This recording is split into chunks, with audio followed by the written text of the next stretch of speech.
दोस्तों नमस्कार। मैं डॉक्टर हरवीर चौधरी आपके समक्ष एक नई वीडियो के साथ प्रस्तुत हूँ। पिछली वीडियो में जब हमने आरबीआई के बारे में बताया था तो हमने उसके टूल्स और उससे जुड़े हुए मॉनेटरी पॉलिसी के बारे में आगे वीडियो बनाने के लिए कहा था। मैं नए वीडियो के साथ जिसमें मॉनेटरी पॉलिसी और उसके टूल्स के बारे में, जिनमें repo rate, reverse repo rate, CRR, SLR, bank rate इत्यादि हैं, उनके साथ प्रस्तुत हूँ। दोस्तों, मॉनेटरी पॉलिसी का काम अर्थव्यवस्था में मंदी और तेजी को नियंत्रित करने के साथ साथ स्थायित्व का होता है और किस तरह से एक अर्थव्यवस्था विकास करती है वह उस देश की मॉनेटरी पॉलिसी पर निर्भर करता है। केंद्रीय बैंक द्वारा मॉनेटरी पॉलिसी दी जाती है और बैंक सरकार द्वारा राजकोषीय नीति। दोनों ही नीतियों का एक उद्देश्य होता है, आर्थिक स्थायित्व और विकास। इसके लिए मॉनेटरी पॉलिसी के इन विभिन्न टूल्स के लिए हम अब इस पर चर्चा करते हैं।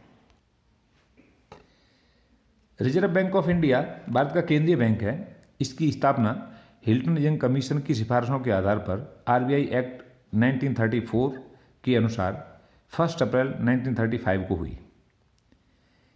यह आरबीआई ही मॉनेटरी पॉलिसी बनाता है और मॉनेटरी पॉलिसी के टूल्स को कंट्रोल करता है। आरबीआई मॉनेटरी पॉलिसी के बारे में, RBI monetary policy committee MPC meets every 2 months to review its monetary policy. Monetary policy is the action taken by the RBI to control the amount of money in the economy.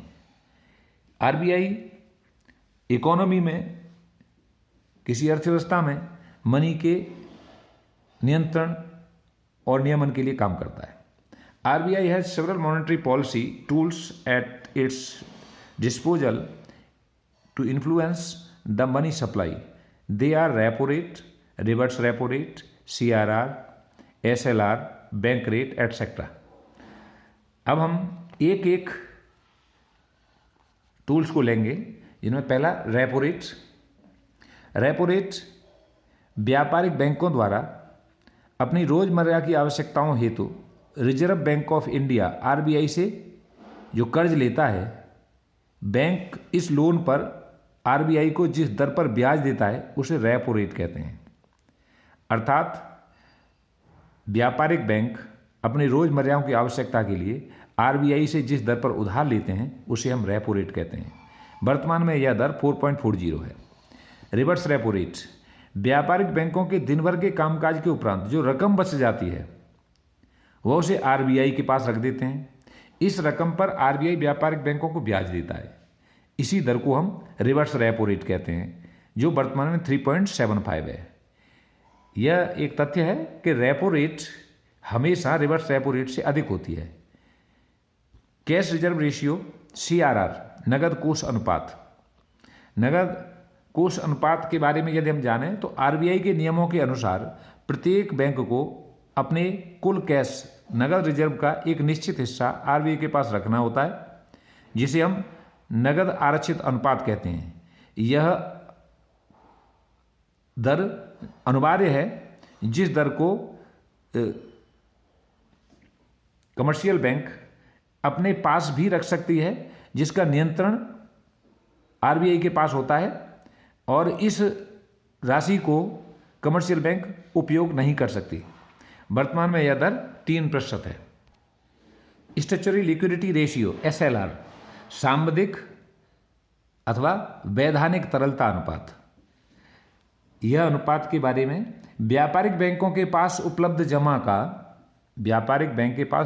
का वह हिस्सा जो उन्हें अपनी जमा पर loan उधार जारी करने के पहले अपने रिजर्व कोष में रखना अनिवार्य होता है, एसएलआर कहलाता है। एसएलआर नकदी, स्वर्ण भंडार व सरकारी प्रतिभूति के रूप में भी रखी जा सकती है, जैसे किसी भी रूप में हो सकता है। इसके उपरांत शेष राशि को ही लोन के रूप में जारी किया जा सकता है। भारत में अब तक एसएलआर की अधिकतम सीमा 40% रही है और मिनिमम यह 0 भी हो सकता है। वर्तमान में यह दर 18% है। अर्थात पुनः अगर हम इसका विस्तार से जानना चाहें तो SLR वह कोष है जिसे रिजर्व रखना अनिवार्य है, लेकिन इसको रिजर्व रखने की जो तरीका है वह नगदी, स्वर्ण भंडार और सरकारी प्रतिभूतियों के रूप में रखा जा सकता है, जिसका कि लाभ व्यापारिक बैंकों को मिलता है। वहीं CRR पर किसी भी प्रकार का कोई ब्याज नहीं मिलता है। बैंक रेट वह दर जिस पर केंद्रीय बैंक द्वारा व्यापारिक बैंकों को धन उधार दिया जाता है, अर्थात जिस दर पर व्यावसायिक बैंक रिजर्व बैंक से उधार लेते हैं वह दर बैंक दर कहलाती है। वर्तमान में यह दर 4.65 है। मॉनेटरी पॉलिसी के ये सभी टूल्स आर्थिक स्थायित्व के लिए काम करते हैं। यदि अर्थव्यवस्था में मंदी है तो उस मंदी से उबरने के लिए RBI अर्थव्यवस्था में मुद्रा का तरल रूप बढ़ाना चाहती है, तो ये सारी दरें कम कर दी जाती हैं, जिससे बचत प्रवृत्ति को प्रोत्साहन नहीं मिलता और लोग उधार लेते हैं, जिससे अर्थव्यवस्था में तेजी आती है। वहीं तेजी काल में ये सारी दरें बढ़ा दी जाती हैं, जिससे लोगों की बचत प्रवृत्ति बढ़ती है और वो लाभ लेने के चक्कर में वो अपना पैसा RBI के पास रखते हैं, जिससे तरलता कम हो जाती है और तेजी नियंत्रित हो जाती है। अब हम इन सभी टूल्स का विस्तृत रूप देखेंगे, जिसे कैसे उपयोग किया जाता है। आपके समक्ष यह एक चार्ट है जिसमें ये RBI है और ये कमर्शियल बैंक है, ये जमा करता है। ये सारी चीज़ें हम यहाँ दिखा रहे हैं कि जमा करता अपना पैसा कमर्शियल बैंक पर जमा करते हैं। कमर्शियल बैंक में वह बचत खाते और चालू खाते के रूप में करते हैं, जिसमें कोई टाइम निश्चित नहीं होता। वहीं FD टाइम लायबिलिटीज है, जिसमें बैंक दर ब्याज दर अधिक रहती है। इस करंट अकाउंट और सेविंग अकाउंट में ब्याज दर कम रहती है। सबसे कम ब्याज दर लगभग न्यून करंट अकाउंट में रहती है। जब यह पैसा कमर्शियल बैंक के पास आ जाता है और इसका यदि असेट्स 100 करोड़ है, तो हम इस तरह से देखते हैं कि इसका अब वर्तमान दर CRR से 3% RBI के पास सुरक्षित रहता है। SLR 18% है, तो SLR में कैश, गोल्ड और गवर्नमेंट सिक्योरिटीज, इनके माध्यम से ये भी सुरक्षित रखना पड़ता है। तो 18 और 3 21, मतलब 21% कमर्शियल बैंक को रिजर्व रखना पड़ेगा। शेष बचा हुआ पैसा लोनेबल अकाउंट होता है, जिसे हम 79% वर्तमान में है। यदि किसी बैंक का CRR कम कर देते हैं तो कमर्शियल बैंक खुश होते हैं, क्योंकि उन्हें व्यवसाय के लिए अधिक पैसा मिल जाता है। जब RBI को साख को कम करना हो, अर्थात इकोनॉमी में तरलता को कम करना हो, तो वो CRR बढ़ा देती है। जब उसे सुस्ती दिखाई देती है अर्थव्यवस्था में, तो वो इस CRR को कम करके और रेपो, रिवर्स रेपो को कम करके कमर्शियल बैंक के पास इस लोनेबल अकाउंट को बढ़ा देती है, जिसमें SLR भी एक अस्त्र है, टूल्स है, जिसके माध्यम से अगर इसे कम करते हैं तो ये दर बढ़ जाती है। जब ये जितनी दर अधिक होगी उतना ही कमर्शियल बैंक इकोनॉमी में अधिक पैसा व्यवसाय के रूप में उपभोग कर पाएगी, अर्थात यूज कर पाएगी। हम इसे देखते हैं कि NPA किसी भी कमर्शियल बैंक, ये NPA है, NPA किसी भी कमर्शियल बैंक की सेहत के लिए हानिकारक है। NPA यदि अधिक है तो बैंक की सेहत खराब हो जाती है। NPA का मतलब होता है नॉन परफॉर्मिंग असेट्स, अर्थात ऐसा अमाउंट जो बैंक को यह पता चले कि ये हमें वापस नहीं मिलेगा, जो जिसने लोन दिया है वो लोन वापस नहीं दे रहा है, तो ऐसे अमाउंट को हम NPA कहते हैं।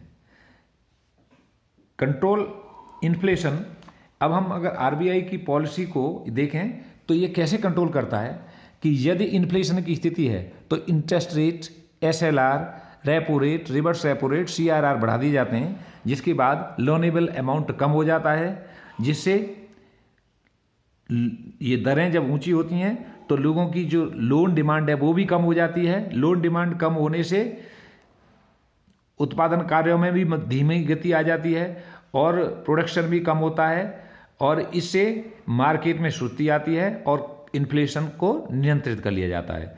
जब पैसा चलन में कम होता है तो लोगों की आय भी कम होती है, जिससे उनका कंजप्शन कम होता है। कंजप्शन कम होने से तेजी नियंत्रित हो जाती है। वहीं ठीक रिवर्स कंट्रोल रिसेशन की हो, अगर रिसेशन कंट्रोल करना हो तो रेट ऑफ इंटरेस्ट को कम कर दिया जाता है।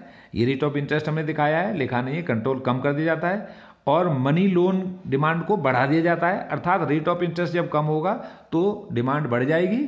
इस बढ़ी हुई डिमांड से चलन में मुद्रा अधिक आ जाएगी और मुद्रा चलन में अधिक आने से कंजप्शन बढ़ेगा और कंजप्शन अधिक आने से डिमांड अधिक होगी। डिमांड अधिक होने से लोग सप्लाई अधिक करेंगे और सप्लाई यदि अधिक करेंगे तो प्रोडक्शन करना पड़ेगा और प्रोडक्शन अधिक करेंगे तो रोजगार के नए नए साधन सृजित होंगे। इस तरह से हम पुनः रिसेशन की स्थिति से उभर के अच्छी स्थिति में आ जाते हैं। अर्थात मॉनेटरी पॉलिसी द्वारा अर्थव्यवस्था को इस तरह से नियंत्रित और कंट्रोल किया जाता रहता है। इस वीडियो से आप किस तरह से ज्ञान प्राप्त किया है आपने, और निश्चित रूप से आप लाभान्वित होंगे। और आगे इसी वीडियो को और ऐसे ही वीडियो को मैं अच्छी प्रकार से बनाऊं और अधिक ज्ञानवर्धक बनाऊं, उसके लिए आप मेरे इस चैनल को लाइक, शेयर और सब्सक्राइब करें। Thank you. इससे जुड़े हुए प्रश्न मेरे कमेंट बॉक्स में और मेल बॉक्स में अवश्य करें, जिससे ये और अधिक प्रभावी बन सके।